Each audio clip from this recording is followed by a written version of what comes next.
Hello दोस्तों, हाजिर हूँ मैं आपके लिए क्लास 10th का इंग्लिश के लिए इम्पॉर्टेंट क्वेश्चंस जो आपके टर्म 2 के एग्ज़ाम्स के लिए इम्पॉर्टेंट है। तो चलिए शुरू करते हैं। ये क्वेश्चन मैं निकाल के लाया हूँ यूलाइक से, जो इम्पॉर्टेंट जो बुक्स होती है ना, उसमें से जो प्रीवियस ईयर की जो क्वेश्चंस होते हैं वहाँ से लेके आया हूँ। तो आप देख लीजिएगा इसको, एक बार इसे याद कर लीजिएगा तो आपके पेपर के लिए बहुत ज़्यादा बेनिफिट होगा। ठीक है, तो चलिए शुरू करते हैं।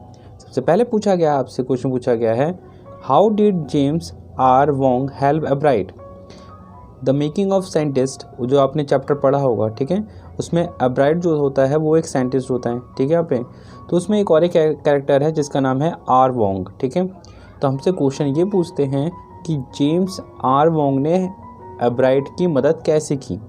क्वेश्चन हमसे ये पूछा। ठीक है, यहाँ पे देखिए इसका आंसर होगा आपका, James R Wong was Albright college roommate. जो जेम्स आर वोंग था ना, वह अब्राइट का रूममेट था। रूममेट मतलब होता है जो उसके कमरे में रहता था कॉलेज में। इसके आगे पढ़ते हैं, he work as an assistant to Albright.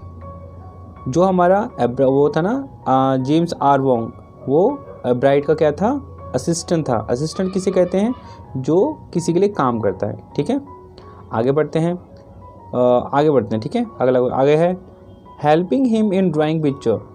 जो जेम्स आर वोंग था ना, वो अब्राइट की मदद करता था क्या काम करने में, ड्राइंग जो पिक्चर्स होती है वो बनाने में हेल्प करता था। फिर कंस्ट्रक्टिंग प्लास्टिक मॉडल्स, जो प्लास्टिक मॉडल्स होते ना उसको बनाने में मदद करता था। And other scientific device needed for the scientific research. जो भी कहते हैं साइंटिफिक जो होते हैं ना मॉडल्स बनाने होते थे, वो बनाने में अब्राइट की मदद करता था। कौन, जेम्स आर वोंग। ये इंपॉर्टेंट हमारा क्वेश्चन है। अब नेक्स्ट क्वेश्चन पे आते हैं। नेक्स्ट क्वेश्चन हमारा है, ये है, what impression of childhood did the author have the baker. जो बेकर जो हमारा चैप्टर है ना, उसमें जो बच्चे होते हैं ना, उसके बारे में जो हमारा ऑथर है वो क्या कहता है, मतलब कौन सी चीज़ें हैं जो उसको याद आती है, उसके ऊपर इम्प्रेशन छोड़ गई है। ठीक है, तो इसका आंसर होगा हमारा, ही रिमेंबर द जिंगलिंग दस ऑफ द बैम्बू। उसे आज भी याद है कि जो बैम्बू स्टिक होती थी ना, जब बेकर आता था तो एक बैम्बू स्टिक बजाता था, तो उसमें जिंगलिंग की आवाज़ आती थी। ठीक है, उसे आज भी याद है, किसको, ऑथर को, जिसमें से झंझंग की साउंड आती थी। And sound walking him up, he and his friend running to greet him.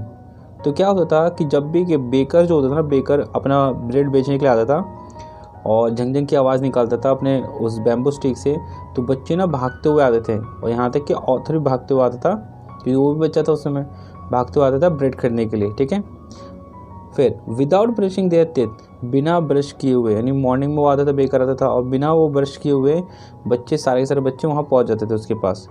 Climbing a bench और the parapet to peep into the basket for bangles he bought. सारे बच्चे बेंच के ऊपर खड़े होते थे और बास्केट के अंदर झांकते रहते थे। ठीक है, यहाँ पे देखते थे कि कौन कौन सा बैंगल्स जो होता है ना बेकर्स, जो कौन कौन सा ब्रेड लेके आया है। ठीक है, आगे बढ़ते हैं। अगला क्वेश्चन हमसे क्या पूछा गया, देखिए यहाँ पे अगला हमसे क्वेश्चन पूछा गया है, why was Kisa Gotami filled with the hope when Buddha asked her to get a handful और मस्टर्ड सीड। जो किस्सा गौतमी थी ना, उसको एक आशा मिली थी जब बुद्धा ने ये बोला कि जाओ एक मुट्ठी सरसों लेके आ जाओ, यानी मस्टर्ड लेके आओ एक मुट्ठी। ठीक है, यहाँ पे तो इससे किस्सा गौतमी में कैसे एक आशा आ गई थी, यानी एक होप मतलब होता है एक आशा आ गई थी। हमसे क्वेश्चन ये बोलता है, तो कैसे आई थी हमें बताना। देखें, इसका आंसर होगा, किस्सा Gautami was filled with the hope. किस्सा गौतमी में एक होप आ गई थी, आशा आ गई थी, बिकॉज क्योंकि the Buddha request was easy.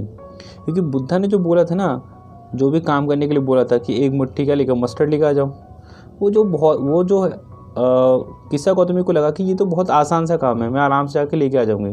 ठीक है, इसलिए उसमें क्या आ गया था, एक होप आ गया। आगे तो क्या लिखा है कि every household have a mustard seed. हर किसी घर में क्या होता है, मस्टर्ड सीड होता है। और any house she would knock at will be able to give her to it.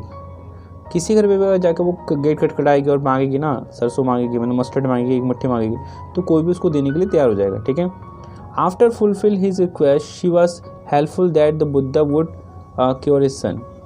उसको ये लगा, किसको लगा, किस्सा गौतमी को ये लगा, अगर वो एक मुट्ठी क्या लेकर आ जाती है, सरसों लेकर आ जाती है, तो बुद्धा जो है उसके बेटे को जीवित कर देंगे, यानी जिंदा कर देंगे।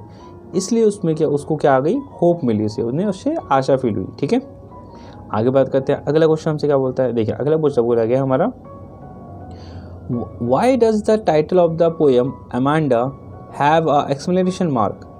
आपने पोएम पढ़ा होगा अमांडा का, जिसमें उसकी मदर जो होती है ना उसको हर बात के लिए टोकती रहती है। ठीक है, यहाँ पे तो उसमें हर एक जगह पे एक्सक्लेमेशन मार्क दे रखा है। ठीक है, यहाँ पे ऐसा क्यों हुआ है और ये क्या चीज़ दर्शाता है एक तरह से। ठीक है, यहाँ पे अगर दिखाएं, an exclamation mark reflect strong emotion. जो एक्सक्लेमेशन मार्क है ना वो एक भावना को दिखाता है। किसकी भावना? एमांडा की भावना को दिखाता है कि कैसे उस पर रोक लगाई जाती है, हर चीज़ के लिए टोका जाता है। The poem is based on the suppressed feeling of a girl Amanda. ये जो पोएम होती है ना, इस पोएम में ये दिखाया गया है कैसे एक छोटी सी लड़की की इच्छाओं को, इमोशन को दबाया जा रहा है, उसे दबाया जा रहा है। ठीक है, यहाँ पे जिसका नाम अमांडा है, वो is fed up with the constant nagging of the her mother. जिसको वो बड़ी हो रही है कैसे, मैंने उसको पाला जा रहा है कैसे कि उसकी मम्मी जो है ना, मदर जो है, हर एक बात के लिए उसको टोकती है। ठीक है, यहाँ पे her day dream are express of her frustration. इसी से क्या होता है कि वो क्या देखते हैं, सपने देखती हैं, जिन सपनों में वो खुद को एक प्रिंसेस समझने ले जाती है या एक जलपरी समझने ले जाती है। ठीक है, ये था।